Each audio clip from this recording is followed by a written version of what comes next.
Tenemos que revisar la concepción lineal de la historia y la idea de un sentido interno a los hechos históricos.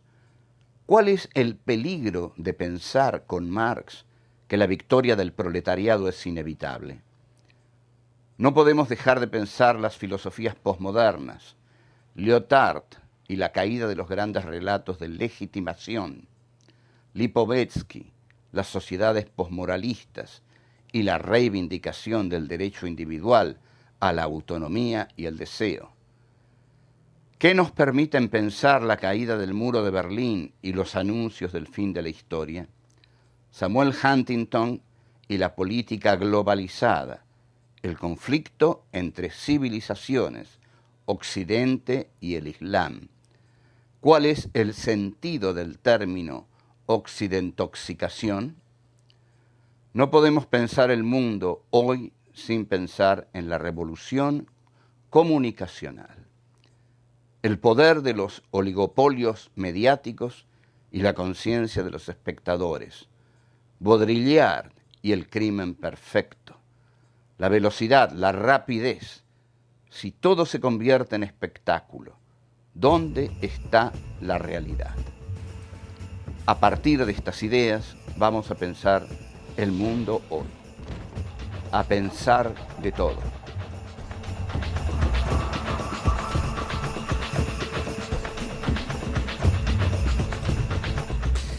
No es casual que demos estas clases en este lugar. Nosotros queremos mucho al pueblo armenio. Armenia sufre una falta de reconocimiento internacional hacia la mayor tragedia que constituyó a ese pueblo y que fue el genocidio armenio a manos de los jóvenes turcos. Sí, efectivamente, cuando Hitler planeaba el genocidio judío, la frase que decía para convencer a los que ponían algunos reparos, es difícil imaginar a alguien poniendo reparos a Hitler, pero digamos que Goebbels le haya dicho algo. ¿Alguien se acuerda del genocidio armenio? Tenía razón Hitler, ¿alguien se acuerda? Todavía nadie se acuerda del genocidio armenio. Entonces, preguntas incómodas, pero razonables, hechas con buena onda. ¿Por qué nos acordamos tanto del genocidio judío a manos de los nazis? De ese horror. ¿Por qué Hollywood no hace una película sobre el genocidio armenio? Bueno, muy simple. El día que Armenia forme parte de algún proyecto bélico estratégico norteamericano, el genocidio armenio va a aparecer en las tapas de todos los diarios del mundo. Lo que pasa que a los norteamericanos les importa un pito Armenia, entonces no promocionan ese genocidio, no les importa, y queda en la absoluta desmemoria. En cambio, el genocidio judío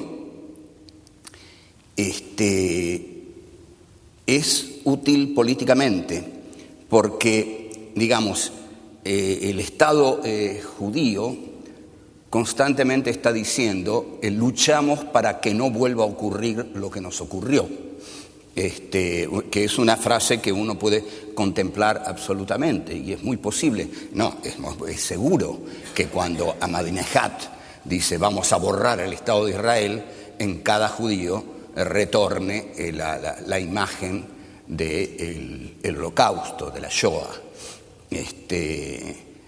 Bueno, pero ¿por qué? Eso ocurre también porque Israel es el socio de Estados Unidos en Medio Oriente, es el enclave de Occidente en Medio Oriente. Y Armenia no es nada, no significa nada. Lo único que significó Armenia para Estados Unidos fue escuchar la danza de los sables de Aram Hachaturian durante la década del 40 en las máquinas tragamonedas.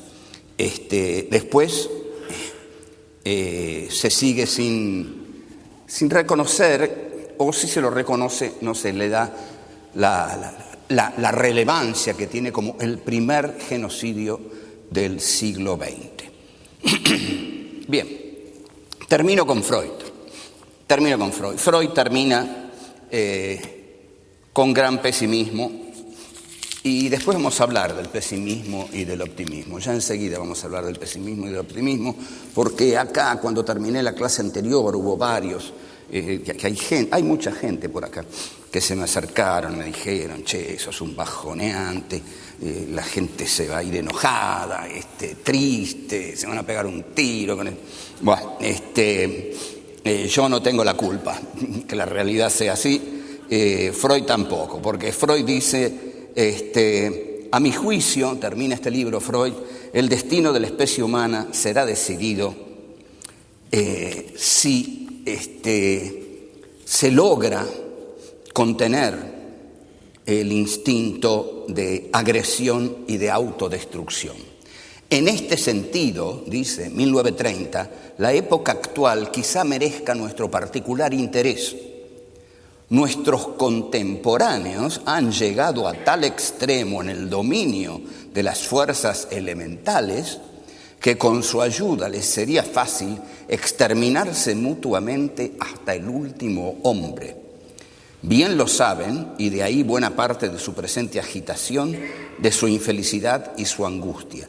Solo nos queda esperar que la otra de las potencias, el eterno Eros, despliegue sus fuerzas para vencer en la lucha con su no menos inmortal adversario, la muerte, ¿no? Mas, ¿quién podría augurar el desenlace final? Observen que Freud en 1930 ya habla de la capacidad de los hombres para destruirse hasta el último de ellos. Imaginen en el mundo actual y con todos estos personajes que hemos visto expresarse mintiendo todos de un lado y del otro, ¿no? Porque nadie tiene armas nucleares para uso pacífico. Todos están armándose y bueno, y la incertidumbre de este momento es tremenda. Pero el pesimismo no debe demolernos, porque retomemos la frase de Antonio Gramsci. Gramsci hablaba del pesimismo de la razón y del optimismo de la voluntad. No en vano también el libro de Anguita y Caparrós se llama La voluntad. La voluntad es esencial para todo revolucionario. Todo revolucionario tiene que tener ante todo la voluntad de hacer la revolución. Entonces hay un optimismo de la voluntad, pero si existe un pesimismo de la razón, es para que el optimismo de la voluntad no sea ciego, porque entonces vamos a creer que alcanza con nuestra voluntad para cambiar la realidad, que esto fue mucho de lo que ocurrió en la década del 60 y del 70. En cambio, el pesimismo de la razón le da espesor al optimismo de la voluntad, le resta inmediatismos, ¿no? Así, errores, derrotas y víctimas.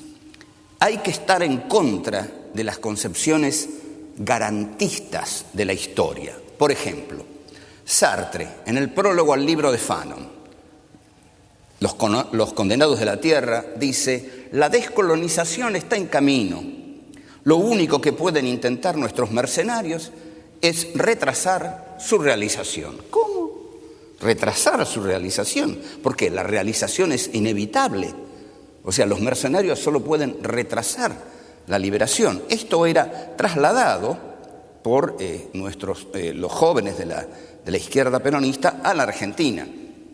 Los reaccionarios lo único que pueden hacer es retrasar la marcha al socialismo, porque el camino hacia el socialismo es inevitable, porque el mundo marcha al socialismo. Y el Che decía: ¿qué puede hacer un mercenario contra un joven lleno de voluntad y de ideas revolucionarias? Bueno, lo mata, puede matarlo.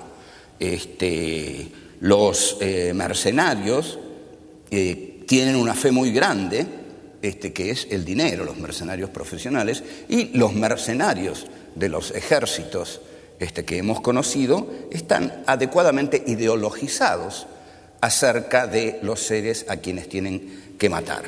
De modo que los mercenarios pueden hacer mucho más que retrasar la realización de un movimiento revolucionario. Los mercenarios pueden frustrarla.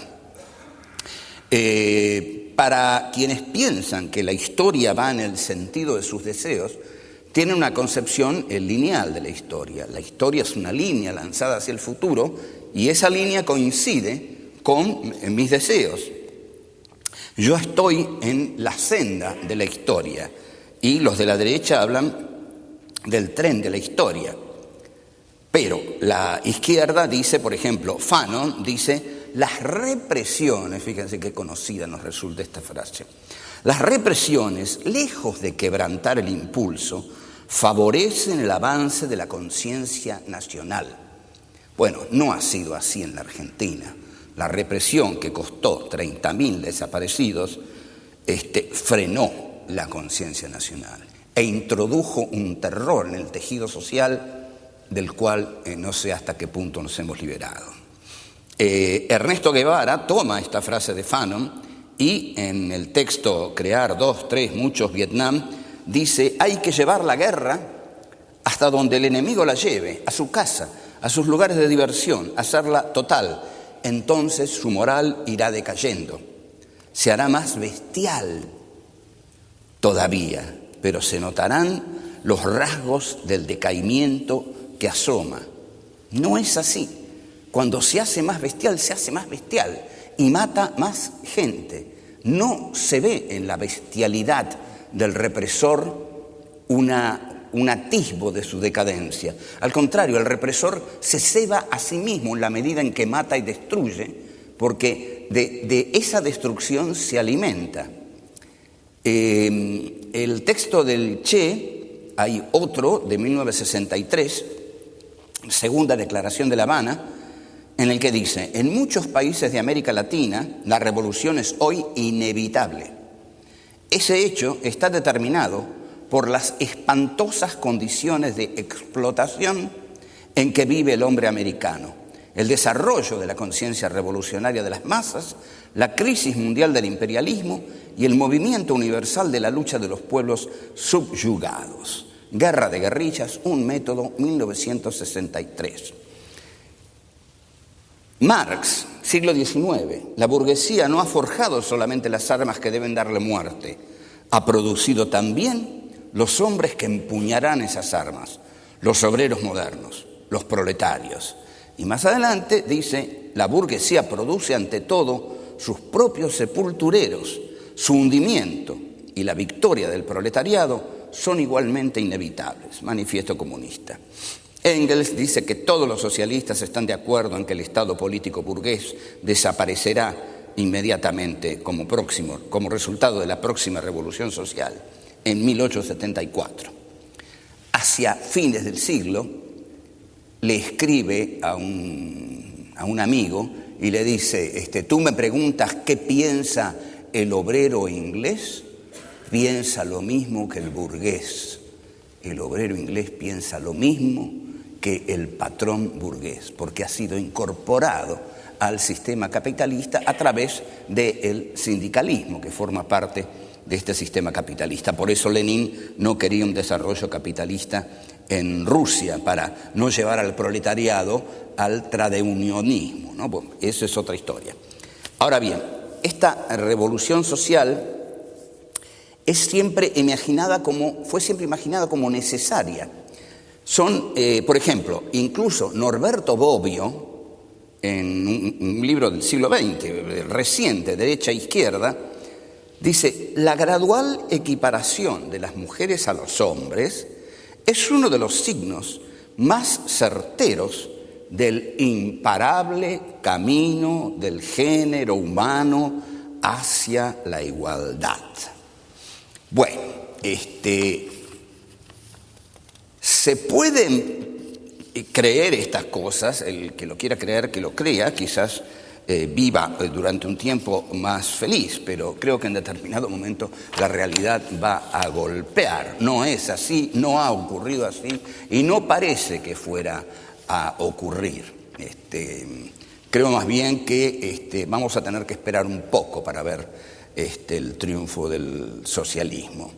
Y estamos esperando. La esperanza fue también la de nuestra oligarquía, que fue en 1910, cuando festeja su primer centenario, y nos acercamos al segundo. Y es muy posible que casi lo festejen del mismo modo, con la hegemonía de los ganaderos, del campo, porque es el campo. Y como dijo uno de ellos, a mí, mi profesora de historia me dijo que el país lo hizo la iglesia, el ejército y el campo. Muy bien se lo dijo la profesora de historia, le estaba diciendo lo que había que decir, porque esa es la historia oficial que se nos ha dicho a todos. Y a él también se la dijeron, y como él quería creerla, la creyó, por supuesto. Pero en 1910, Rubén Darío escribe Himno a la Argentina. Hay en la tierra una Argentina. He aquí la región del dorado, he aquí el paraíso terrestre, he aquí la aventura esperada, he aquí el vellocino de oro, he aquí Canaán, la preñada, la Atlántida resucitada, he aquí los campos del toro y del becerro simbólico, he aquí el existir que en sueños miraron los melancólicos, los clamorosos, los dolientes, poetas y visionarios que en sus Olimpos o Calvarios amaron a todas las gentes. De lo que se trata es de que han caído todas las certezas, ya la historia no ofrece ninguna certeza. Muy bien vio esto Jean-François Lyotard, uno de los principales ideólogos, filósofos de la posmodernidad, el que escribió La condición posmoderna. Y bueno, lo vio bien esto, porque Lyotard dice que los grandes relatos de legitimación han caído, que ya ninguno se sostiene, pero enumera a unos cuantos. Dice, el pensamiento en un libro que se llama La posmodernidad explicada a los niños. En esta parte dice, el pensamiento y la acción de los siglos XIX y XX están regidos por una idea. Esta idea es la de la emancipación. Y se argumenta de distintos modos según eso que llamamos las filosofías de la historia. Yo dije largamente en este curso que una filosofía de la historia es aquella que le encuentra un sentido interno a la historia. La historia va ineluctablemente hacia determinado lugar. Entonces, dice Lyotard, los grandes relatos bajo los cuales intentamos ordenar la infinidad de acontecimientos. Claro, porque los acontecimientos nos desbordan. A ver, algún relato que los ordene. Bueno, hay 4 que los han ordenado. Y dice, relato cristiano de la redención de la falta de Adán por el sacrificio de Jesús de Nazaret. Es el relato cristiano. Relato de Aufklarer, o sea, la ilustración, el iluminismo, que dice que el hombre se va a emancipar de la ignorancia y de la servidumbre por medio del conocimiento, de la razón y del igualitarismo.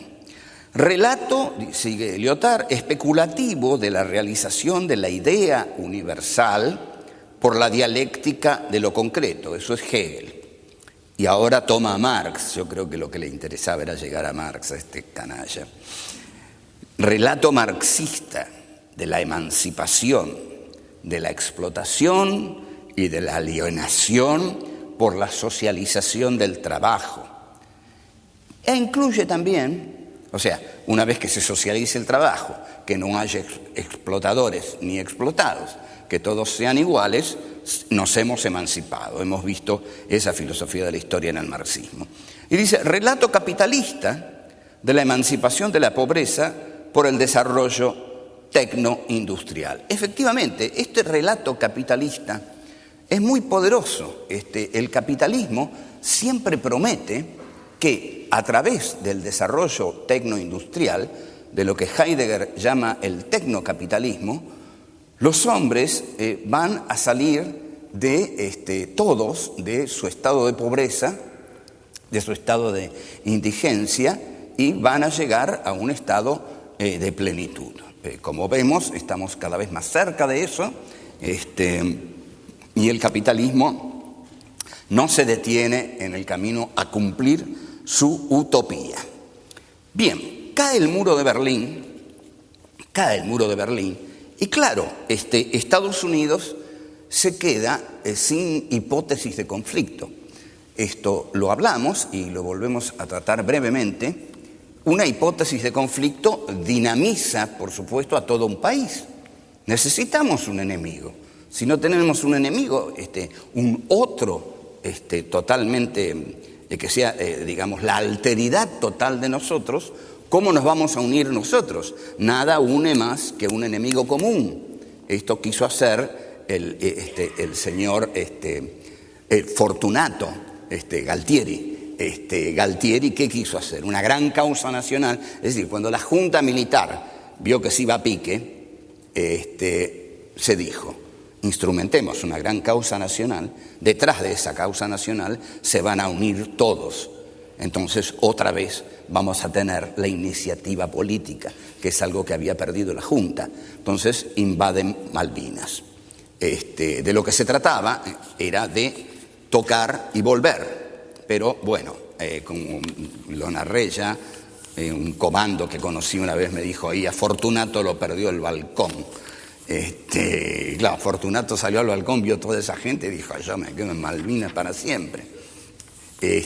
Bien, entonces la hipótesis de conflicto que había caído con el muro de Berlín, ya no había conflictos, y que aparece para colmo Fukuyama para darle la bendición, es decir, la historia se terminó. No, ¿cómo se va a terminar la historia? Aparece Samuel Huntington, que acaba de publicar un libro, Cómo somos, en busca de la identidad americana.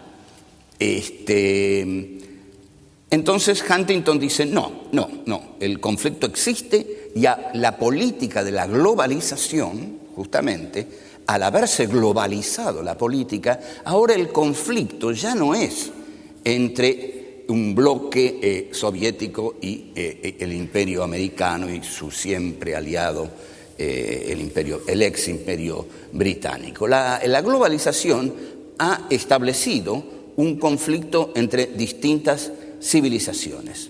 El intento del libro El choque de civilizaciones es interpretar la política global luego de la Guerra Fría.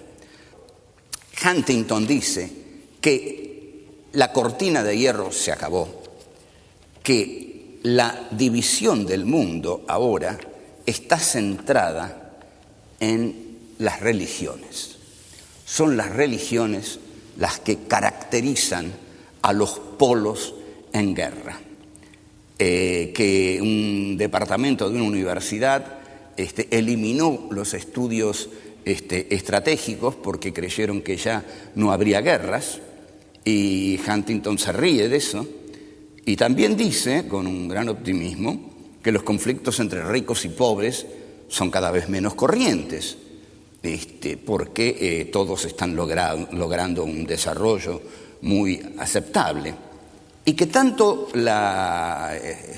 los United States como la ex Unión Soviética ven la amenaza de otro lado. Acá se equivoca, porque Putin lo vimos ponerse del lado de Ahmadinejad, y acá Huntington cree que la Unión Soviética, muy racional y occidentalizada, McDonaldizada,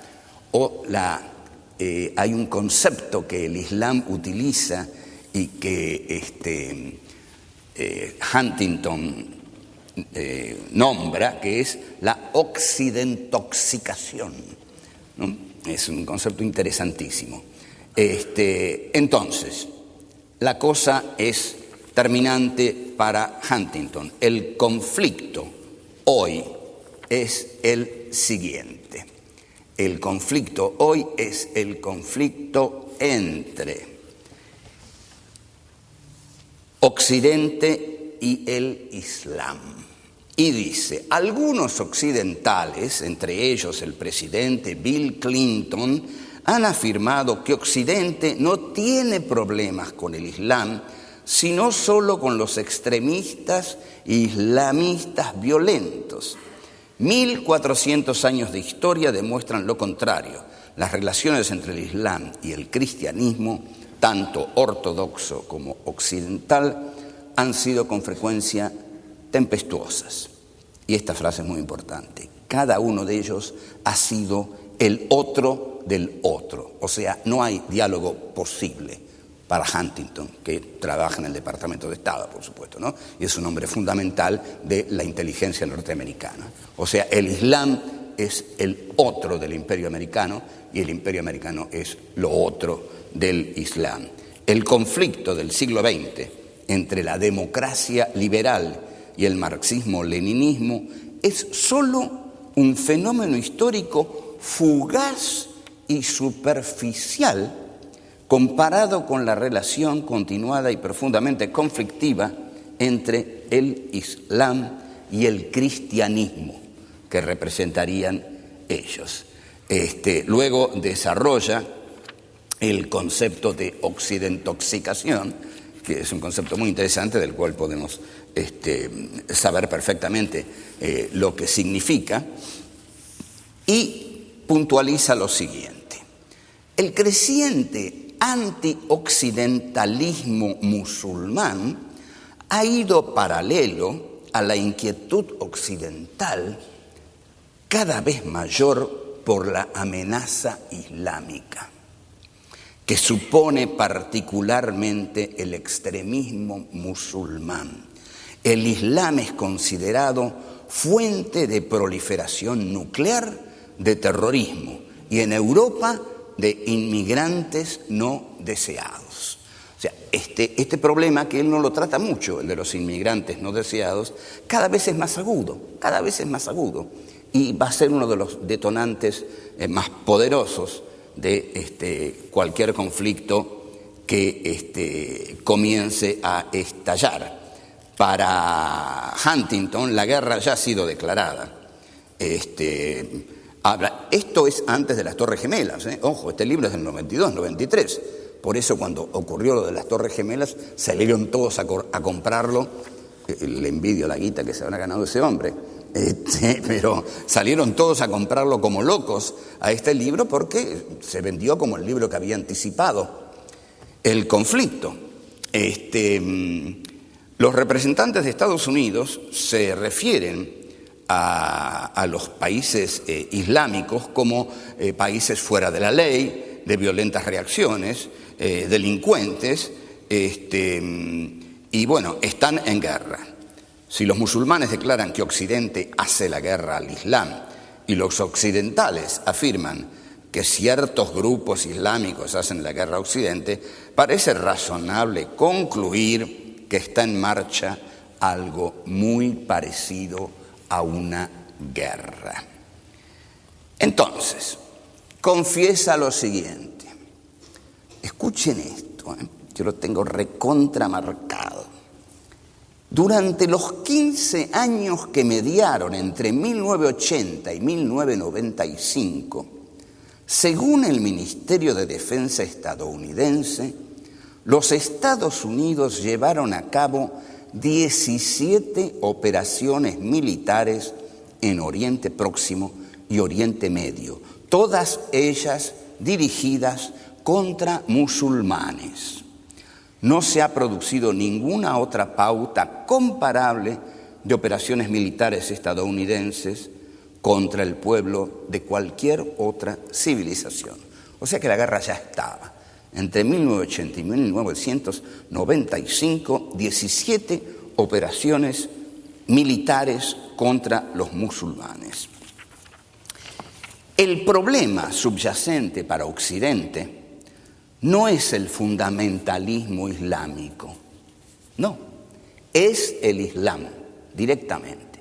es el Islam, una civilización diferente cuya gente está convencida de la superioridad de su cultura y está obsesionada con la inferioridad de su poder.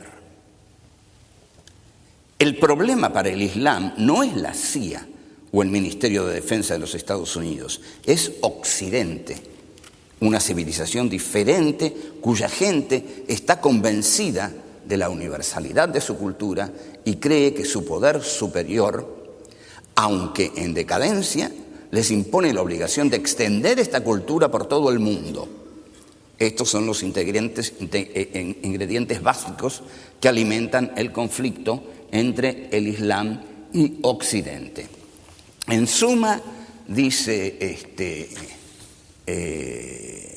Huntington, se trata de un enfrentamiento entre la civilización y la barbarie, tal como lo dijera en 1845 don Domingo Faustino Sarmiento en ese gran libro que es El Facundo. Ya Sarmiento había dicho: la lucha es entre civilización y barbarie, y no solamente acá, sino los ingleses que pelean en la India contra los nativos llevan adelante la misma causa que los ejércitos porteños que pelean en el interior contra las montoneras alzadas.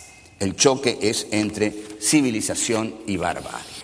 Así entonces va deviniendo la cosa, y el que sigue, el texto fundamental que sigue al de Huntington y que tuvo un éxito enorme es Imperio, el gran texto político siguiente de Michael Hart y Antonio Negri y Tony Negri. Imperio es un libro que tuvo mala suerte porque salió antes de lo de las Torres, fue un gran bestseller inmediatamente, pero después de lo de las Torres quedó totalmente desfasado, pero totalmente, porque en realidad es un libro medio disparatado, Imperio, porque la teoría de Imperio es que hay un imperio que domina todo el mundo. Es decir, le concede a los Estados Unidos, al imperio norteamericano, el poder de dominar toda la civilización. Y bueno, cuando ocurre el atentado a las Torres Gemelas, esto queda un poco por tierra, esta invulnerabilidad del imperio occidental, y el libro de Hart y Negri deja de leerse. Es un libro interesante, pero que tiene la extraña combinación entre un posmoderno académico de los States y un ex integrante de las Brigadas Rojas de Italia, como Tony Negri. Entonces, hay dos bibliotecas en este libro, la de Tony Negri y la de Michael Hart. Michael Hart, como toda la academia norteamericana, funciona a partir de Deleuze, Derrida, Barthes, Badiou, tiene el bocho hecho así. Y Negri piensa más en Gramsci y en Marx, y bueno, no se ponen frecuentemente de acuerdo. Logran un muy buen capítulo en lo que llaman la posmodernización o la informatización de la producción, que dicen que el verdadero avance del capitalismo es en la informática. Esto seguramente lo hablamos, pero vamos a dejarlo como una de las conclusiones más concluyentes de nuestro curso. Hubo una revolución, se hizo una revolución, y es la revolución comunicacional. Esa revolución comunicacional que hoy actúa en América Latina de un modo devastador, con un poder terrible, esa revolución comunicacional la hizo el capitalismo occidental, hegemonizado por el imperio norteamericano. Esa revolución comunicacional consiste en atrapar la conciencia del espectador, del receptor, con todo tipo de contenidos mediáticos, ¿no? El cine, la televisión, los diarios, las historietas y Internet.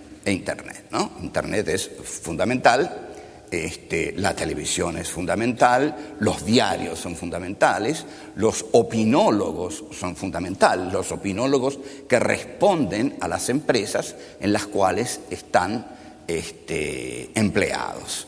Las empresas de los diarios cada vez tienden a ser más multimedias, cada vez tienden más a su forma oligopólica.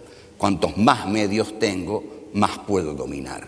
Cuantos más medios tengo, más conciencias puedo aprisionar. De mayor cantidad de conciencias puedo adueñarme.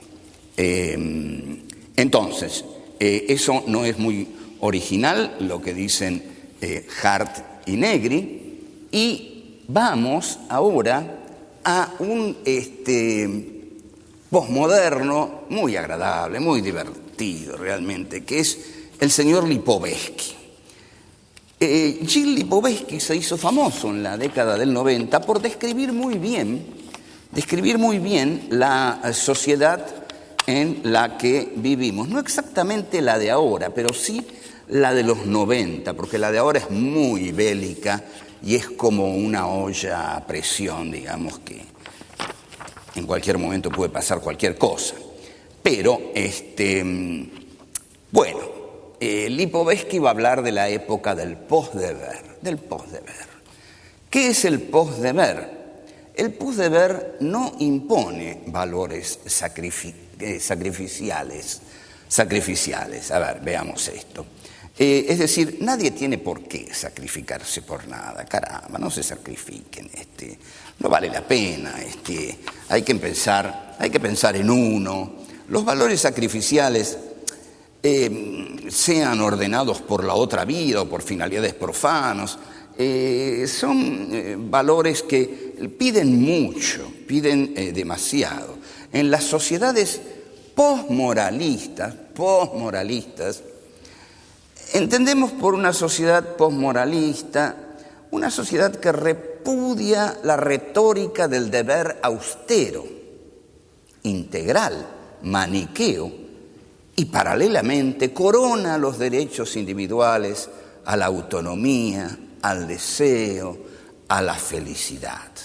Sociedad desvalijada en su trasfondo de prédicas maximalistas que te piden lo máximo y que solo otorga crédito a las normas indoloras de la vida ética.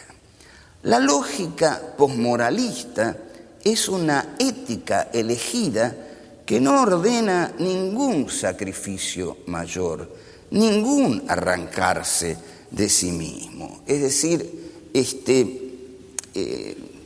quédate tranquilo, ocúpate de vos, no te pongas grandes imperativos, patria o muerte, patria sí, colonia no, Perón o muerte, la revolución cubana, el hombre nuevo, no, sos vos el hombre nuevo. Deja de buscar al hombre nuevo. Entonces dice que lo que hay después de la idolatría de la historia y de la revolución, se acabó la idolatría de la historia y de la revolución. Lo que ahora hay, abogamos por la causa de las éticas inteligentes y aplicadas, menos preocupadas por las intenciones puras que por los resultados benéficos para el hombre, menos idealistas que reformadoras, menos adeptas a lo absoluto que a los cambios realistas, menos conminatorias que responsabilizadoras. Entonces, sigue siendo posible que podamos dudar seriamente de la capacidad del capitalismo para vencer la marginación social, los conflictos del mundo del trabajo, la erosión de la ciudadanía democrática. Intervención humanitaria, dice.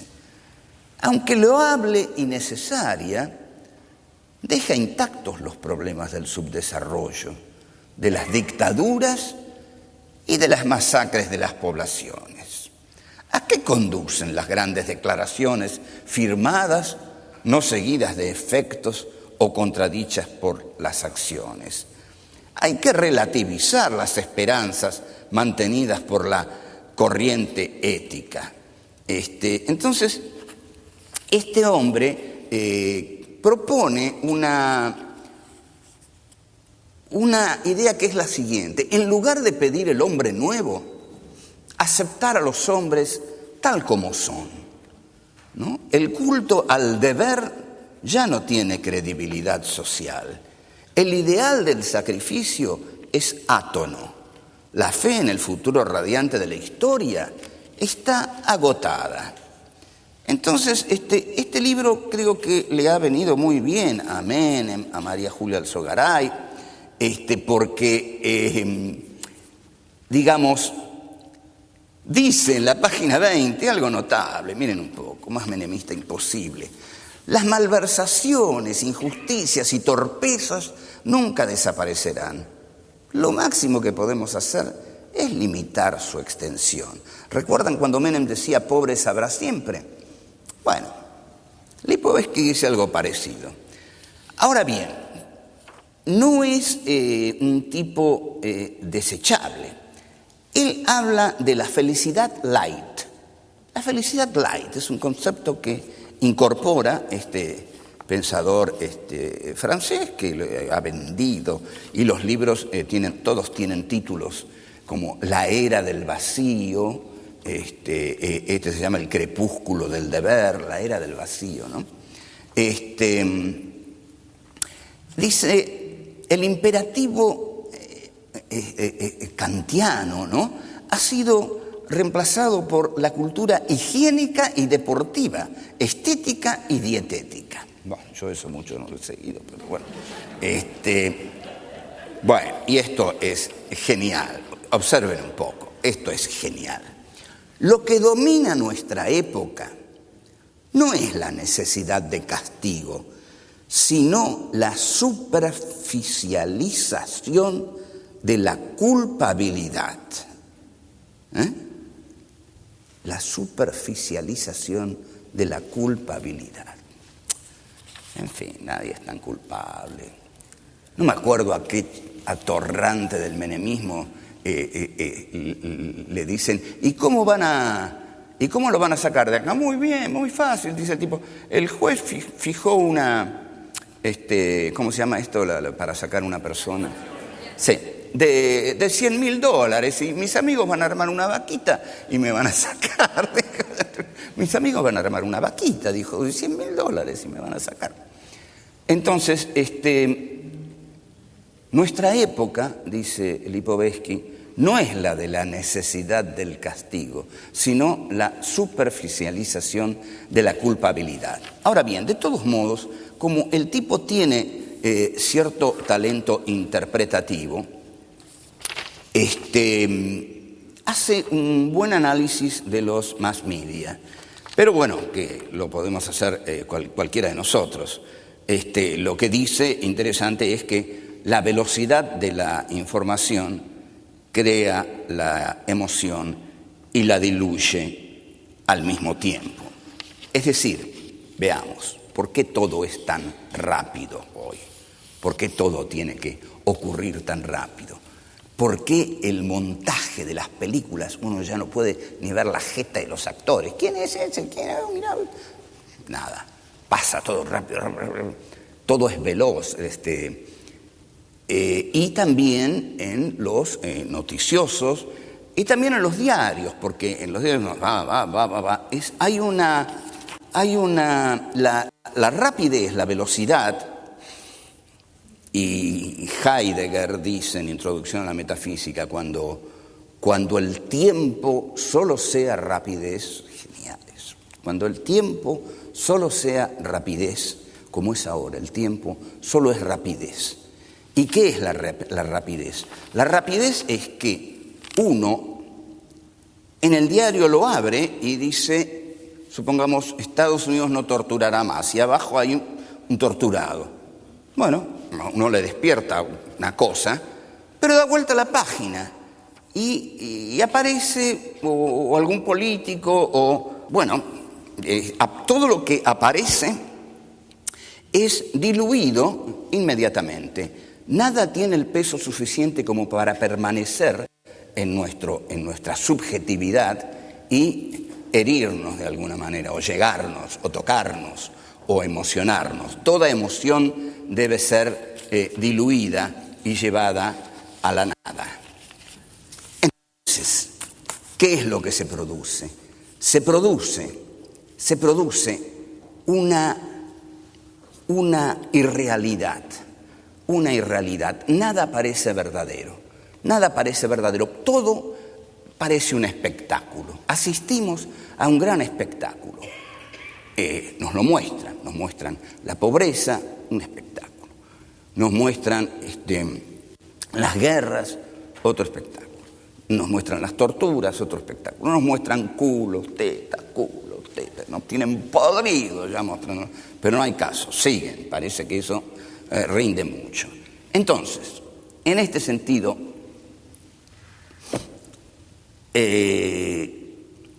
Jean Baudrillard, que para mí es el mejor de los posmodernos, porque en realidad no se dedicó al estudio de la posmodernidad, sino que advirtió esto. ¿Qué advirtió Baudrillard? Cuando se sentó este buen señor francés a ver la guerra del Golfo, como todos nosotros, ¿no?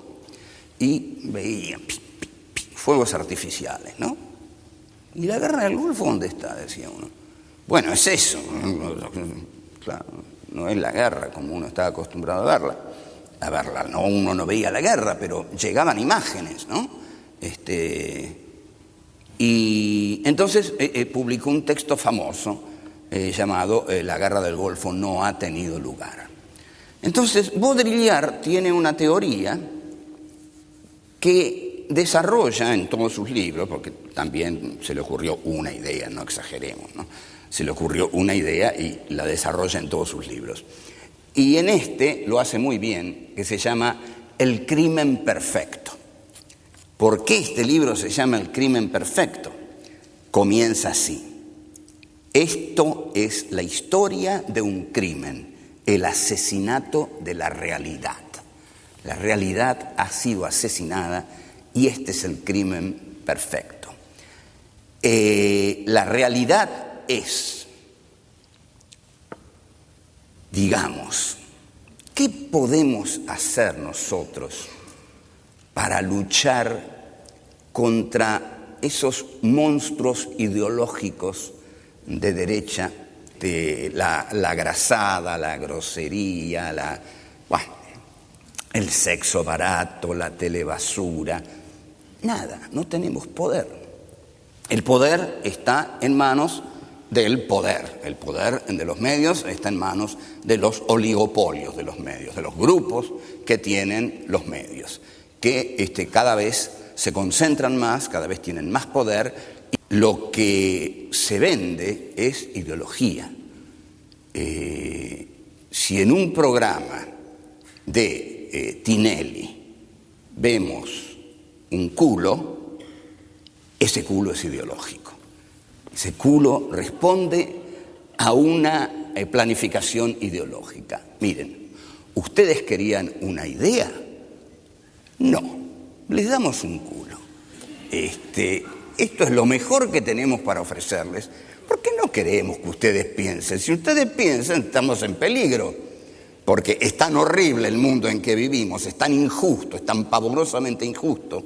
Si declara, como dijimos, el tipo de la Organización Mundial de la Salud, que nunca hubo tanto hambre en el mundo como hoy, en el siglo XXI, con todo el desarrollo tecnológico de la humanidad, que bastaría el 10%, el 2%, el 3% de lo que se dedica para la industria de la guerra, para solucionar gran parte del hambre en el mundo. Un culo en el programa de Susana Jiménez, una teta en el de Tinelli, son tan ideológicos porque obturan la capacidad y la libertad del sujeto. Entonces, es como un argumento muy poderoso que el poder le ofrece para anularlo. La cuestión es aniquilar la subjetividad del receptor. Lo que hay que hacer es apoderarse de la conciencia del receptor, impedir que esa conciencia devenga conciencia crítica. Entonces, para eso, aparte, los Estados Unidos y la contrainsurgencia se prepara para cualquier otra alternativa. Y prepararse para las otras alternativas es la del terrorismo, que es la que más le preocupa. Para eso, ¿qué es lo que estudian? ¿Qué es lo que estudian en las escuelas de contrainsurgencia? La batalla de Argelia, de Guy Pontecorvo. Es la película con que estudiaba la guerrilla, estudia la contrainsurgencia. Entonces, en este libro que se llama Terrorismo y Contraterrorismo y que está editado por el Instituto de Publicaciones Navales de Argentina, se habla de un periodista que va a ver a un señor al que llama Thomas y le dice si él tortura, y Thomas le dice, venga, yo le voy a mostrar lo que hago.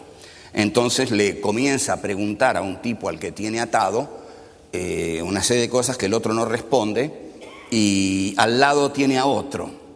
Entonces le dice al periodista, estos dos saben cuál es el próximo atentado de la organización tal. Los dos lo saben. Se lo dice sin que escuchen los tipos, ¿no? Ahora usted fíjese lo que yo voy a hacer. Bueno, ¿me lo dice o no? No, dice el otro. Saca su revólver, le pone acá, ¡pum!, dispara. Le dice al otro, ¿me lo dice? Y el otro se lo dice. Entonces dice, así trabajamos nosotros. No podemos trabajar de otra forma. Nosotros somos agentes de inteligencia. Para nosotros, ser agente de inteligencia es obtener los datos que necesitamos obtener. Como decía Jack Bauer ahí en su defensa, ¿no? Jack Bauer es el de la serie 24 horas, ¿no? Cuando le dice al tipo que lo acusa de torturar, no me acuse de eso, la verdad es que yo tenía que salvar 20 personas. Bueno, o sea, la tortura se legitimaba. La tortura se legitima porque Estados Unidos tiene que defenderse, Occidente tiene que defenderse, entonces ya no va a parar en medios para hacerlo. Y edita este tipo de libros como Terrorismo y Contraterrorismo para para mostrar que tiene la obligación moral de torturar para defender a su pueblo. Estados Unidos tiene la misión la misión moral de torturar y tiene la obligación de torturar. Está el Islam, peligrosísimo, al cual ni siquiera no podemos tener ninguna esperanza que surja de ahí, porque les leí un poco el Corán, tal vez tendría que dar un curso sobre el Islam, pero de ahí solo puede salir lo que saben hacer, una destrucción sin otra finalidad más que destruir.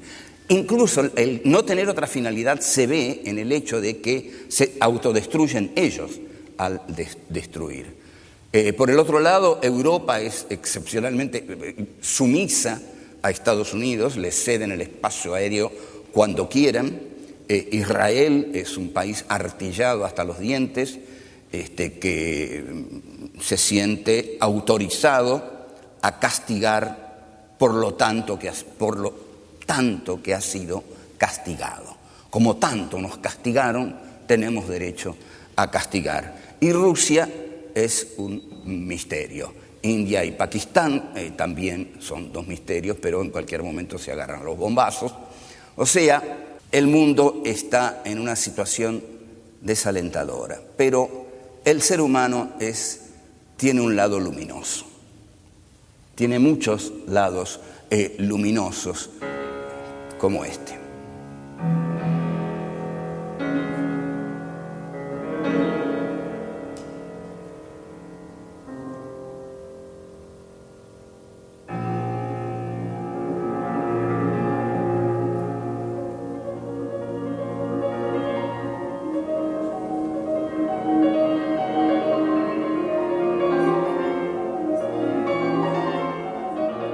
Bueno, esta es la sonata número 2 para piano de Frédéric Chopin.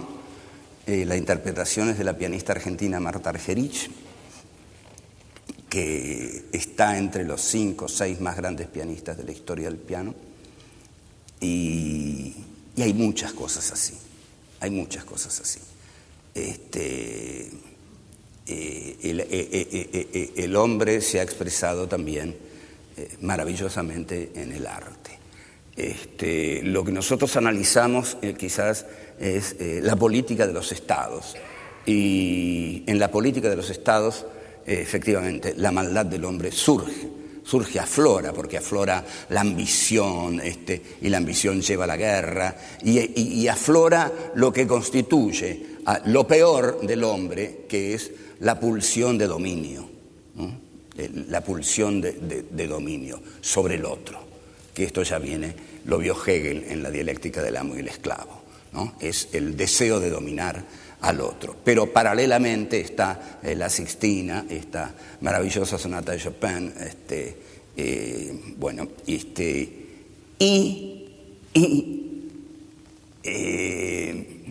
¿qué les puedo decir?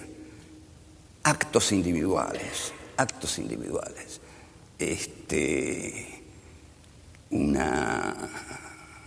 No sé si ustedes han visto películas de cowboys, westerns, pero hay algunos maravillosos.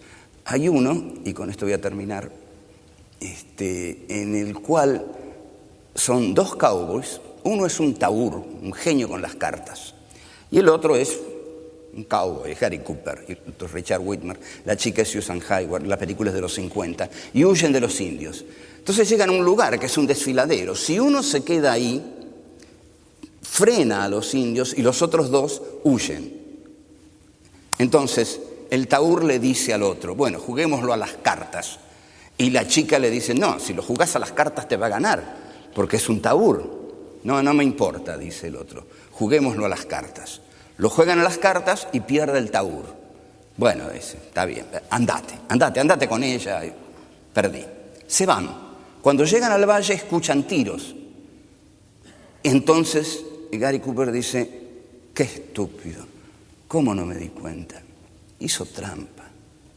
¿Cómo hizo? Sí, hizo trampa para perder. Porque él quería quedarse, él quería morir por nosotros. Era mucho mejor hombre de lo que yo creía. Voy a verlo. ¿A qué vas a verlo? Voy a decírselo. Bueno, eso, eso está en todos nosotros, ¿no? ¿Se dan cuenta? Se lo voy a decir. El tipo vuelve a arriesgar la vida, pero necesita ir a decirle al otro, perdóname, sos mucho mejor tipo de lo que yo había pensado. Y cuando llega el otro está casi muerto, pero no, vive todavía, ¿no? Y le toma la mano y parece una escena de amor, ¿no? Si fuera hoy sería una película gay, pero no, le toma la mano y le dice, me equivoqué con vos, sos mucho mejor.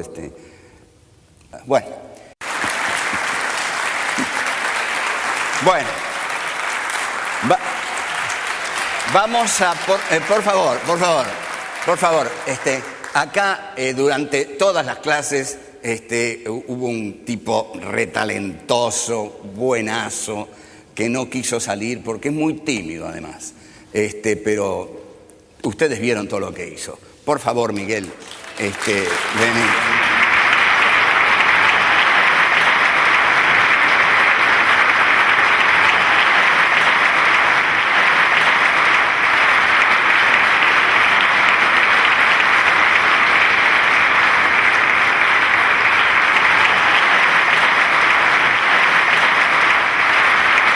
Este es nuestro equipo. Y bueno, y lo último, nuestro productor, Ricardo Cohen, que es bárbaro, lo queremos muchísimo. Dale, Ricky, vení.